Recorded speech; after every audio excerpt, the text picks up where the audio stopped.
Saber4 here with part 1 of a series that we're going to be doing looking at the Jump to Lightspeed to Legends of the Force meta updates. In this particular version, we are going to be doing Qi'ra and Darth Vader. Just briefly to walk you through, what we'll do in each of these is that we will talk about the philosophy of those decks. We will look at the end state of them when it came to kind of their last position in Legends of the Force.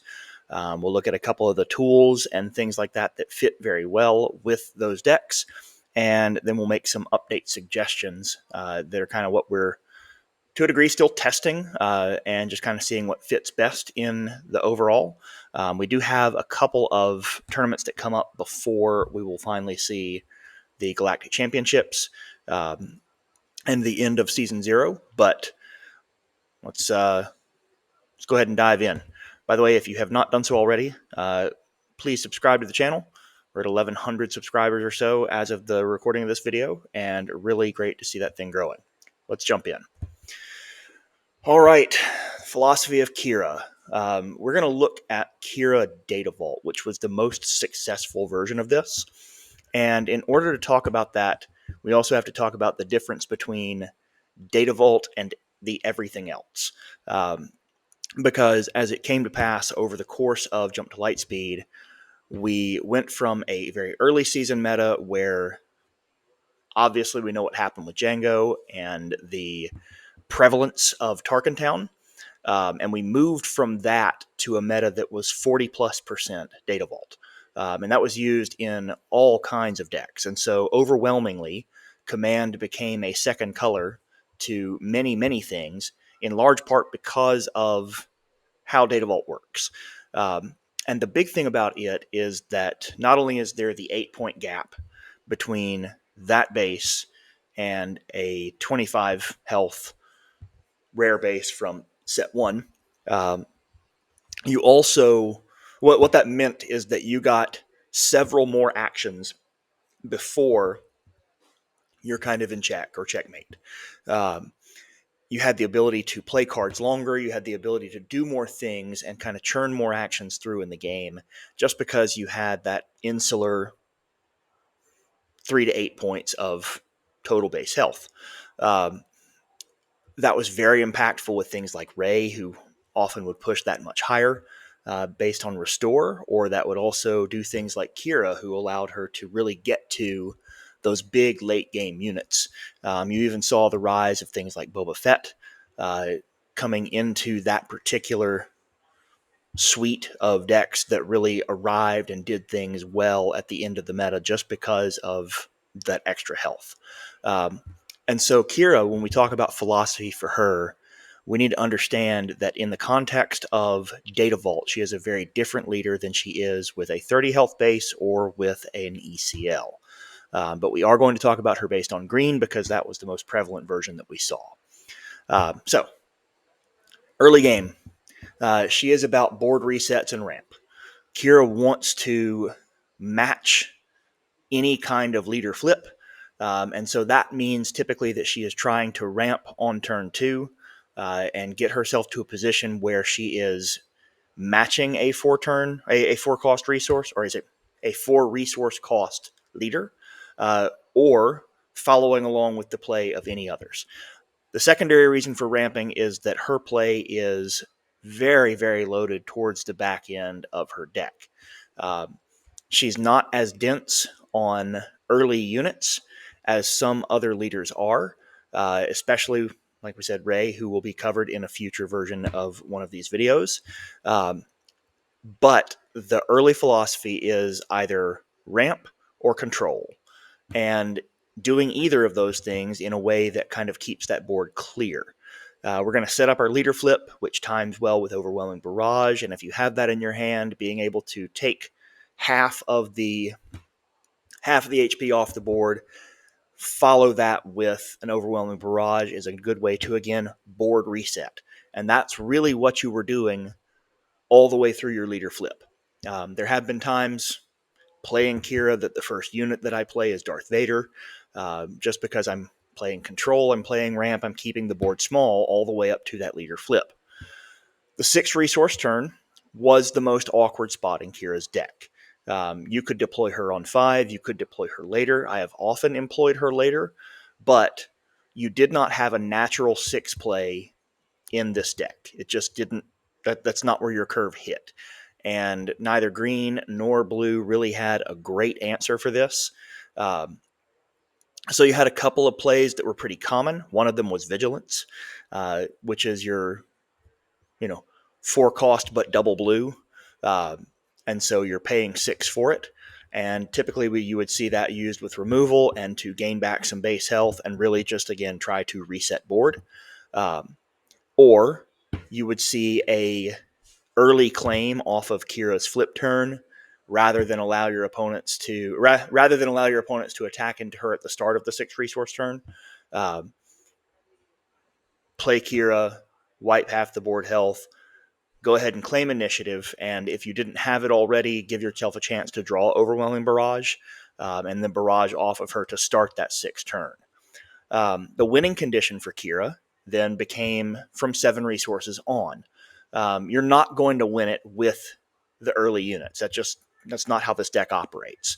But when you get to Maul and Vader, and you start pushing into Devastator and Annihilator, if that was where you played your top end, or the Avenger, you really start to cook up an end game that can end the entire match in a series of a couple of swings.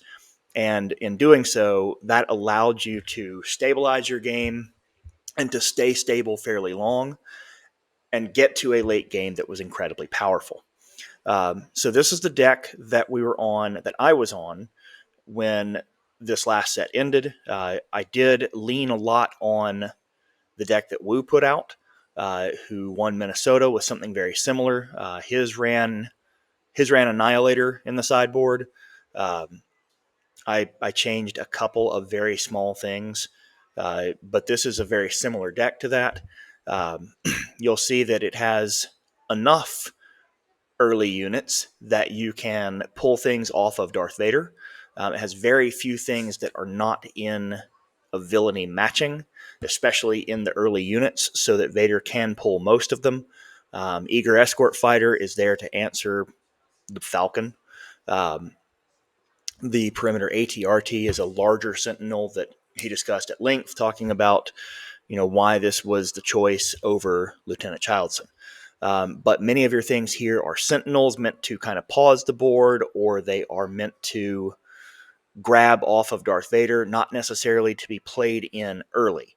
The lone exception being the Super Laser Tech. And then you do have things here like Agent Kalis and really moving on. But you do notice a thing here that here's a group of 5s, if you can follow the pointer. There is not a 6 in this deck. So that natural gap and curve happened. Here's where we start at 7. And we have some board reset. We have some stabilization.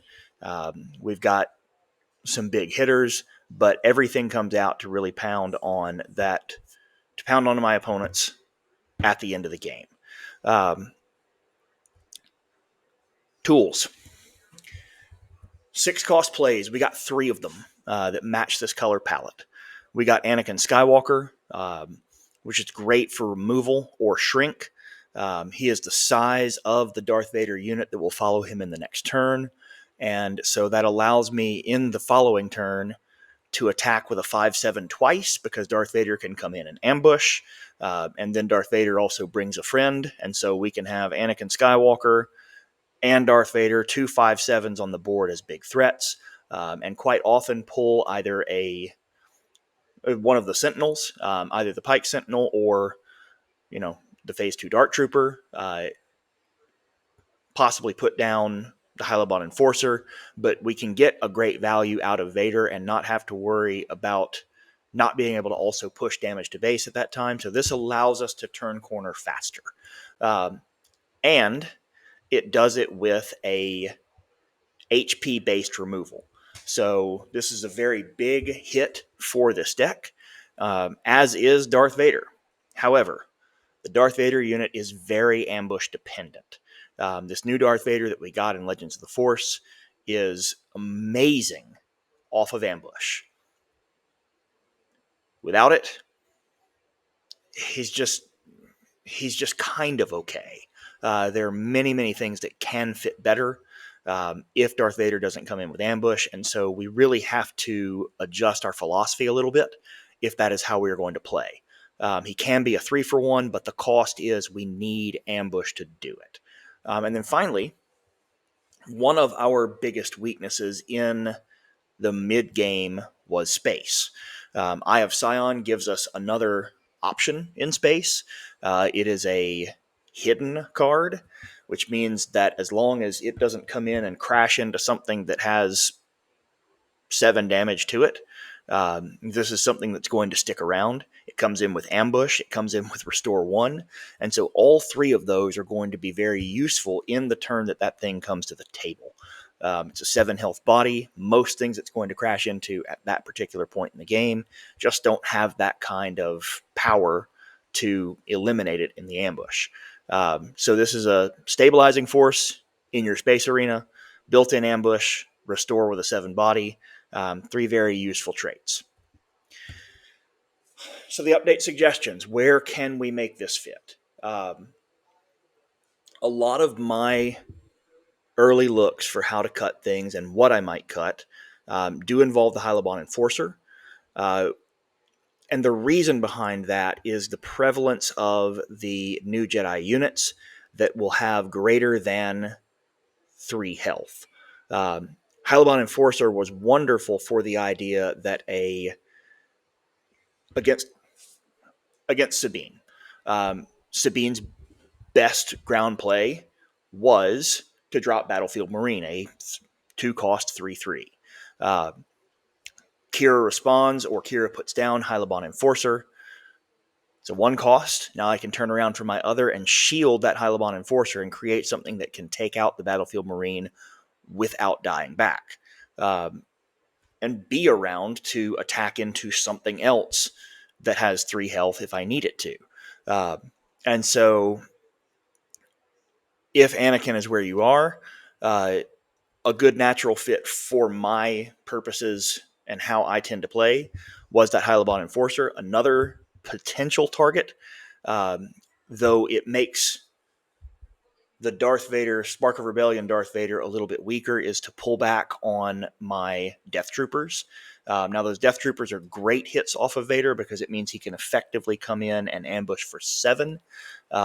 However, the idea of peeling something off of the board the turn early and having around that 5 body that can attack can be strong enough that that's my other hit. The Eye is also a natural fit and can do some of the very similar things. You can pull back a little bit on some other space presence if you need to. I personally tend to like the space presence that is mostly in that deck, but we did see at the end of this last meta Darth Vader be the most played single deck, Darth Vader Yellow. And it is a good response to that if you have kept the board small enough to be stable.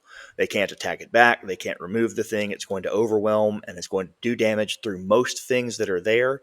And it's just a big unit in space that's going to come out in 2-for-1. Darth Vader is a full adjustment.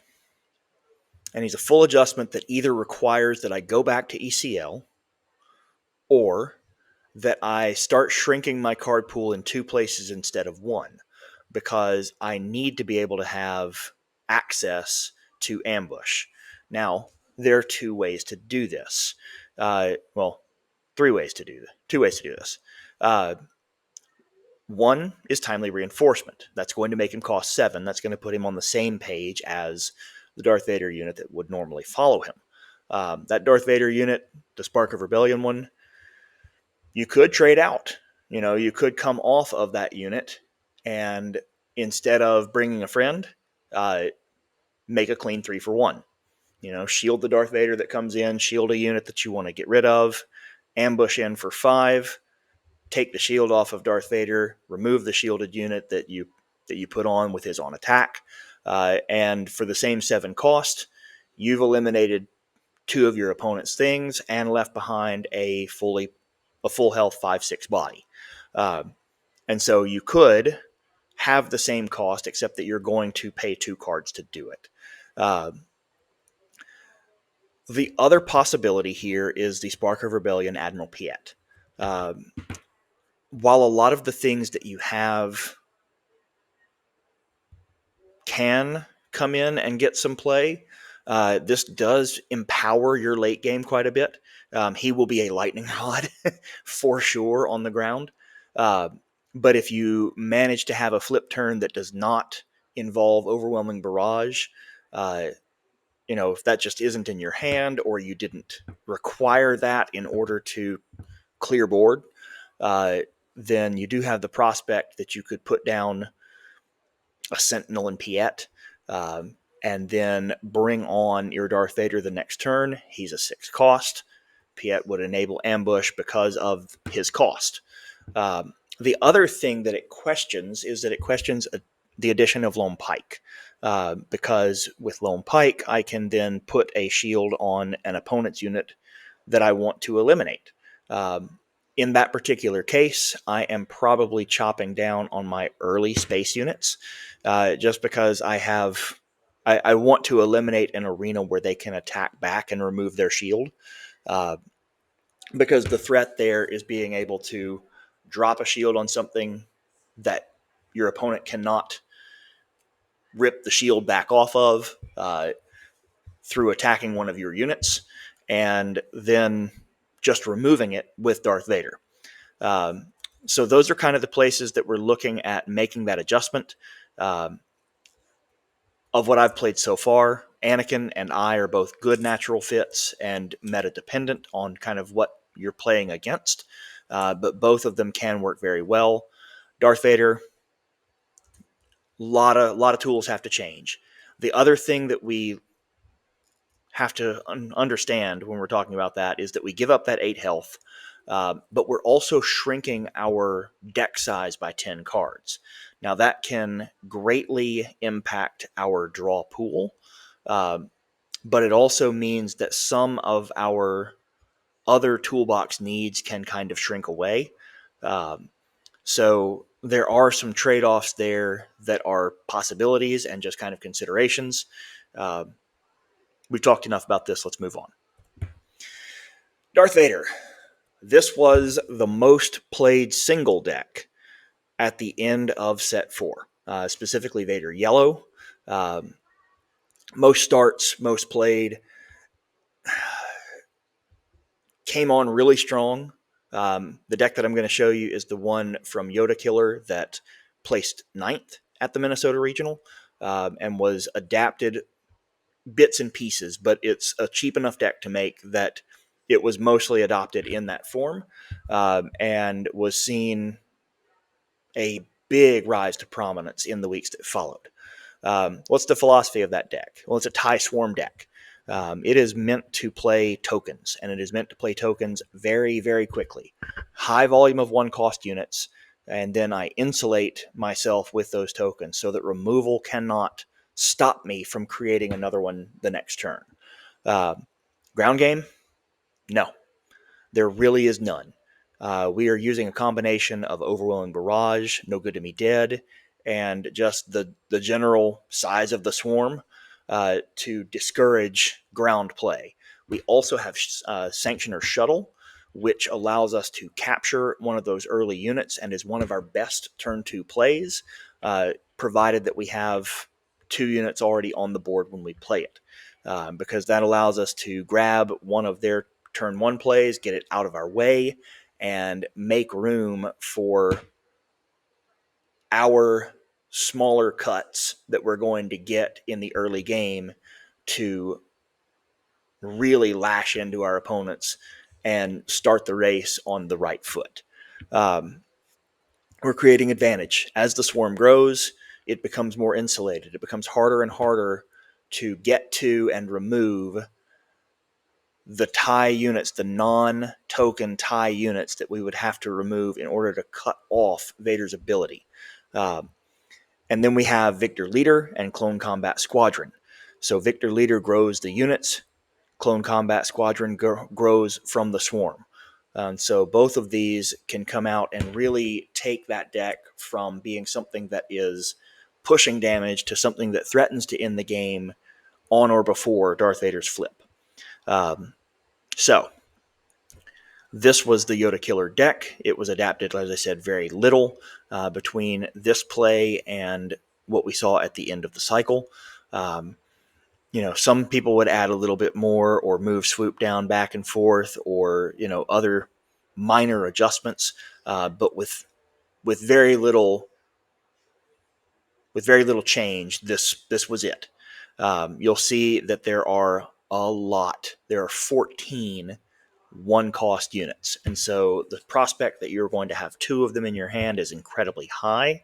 A lot of times people would prioritize putting down the ones with 2 health if they could, and do that in order to make sure that they had a unit last through pings if necessary, but it really wasn't required, because if you can put down 2 turn 1 units, it was very, very difficult to remove both of them in order to stop turn 2.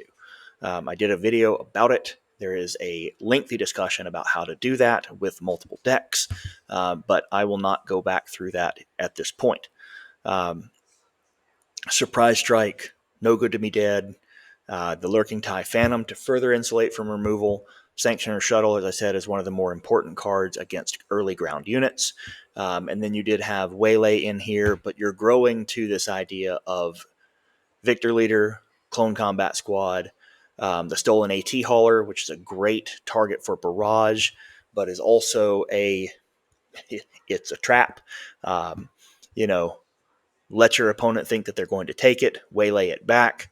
You know, it gets ugly. What tools did they gain? They gained the Scimitar. This is a huge OB target, especially if it is damaged, because if it is damaged, it becomes a 6X. And so you go from a unit that is played on 4 and out there on 4, but if you run it into one of your opponent's units and then barrage that follows it, you can come back and barrage for 8. Or this is a great target for you to ping with one of your P-38s. So there's a lot of big upside to this. The other thing that we had a couple of hidden units, the Banking Clan Shuttle and the Forged Starfighter. Those can be good in mirror matches or in matches where people do have a decent space presence. The Lurking TIE Phantom, it's a 2/2. It's a great card. It is insular against straight removal, but it's a 2/2. This Banking Clan Shuttle at the same cost can come out and be a hidden 3/3. So not only is it more difficult to just outright remove from the board, as far as attacking into it goes, you can't do that the turn that it's played. So you can't ambush into the Banking Clan Shuttle without claiming initiative first and starting the next turn. And finally, Psychometry. We didn't run very much of Prepare for Takeoff in this, but tutoring is always a powerful force. So bringing in and looking for one of your specific toolbox vehicles for only a cost of 1, with the cost that this deck has, allows you to play a lot of those cards that same turn. Where do I see them in suggestion? The Scimitar is a higher power substitute for Shuttle ST-149. It's at the same cost curve. I absolutely would not remove any of the Clone Combat Squadron for it.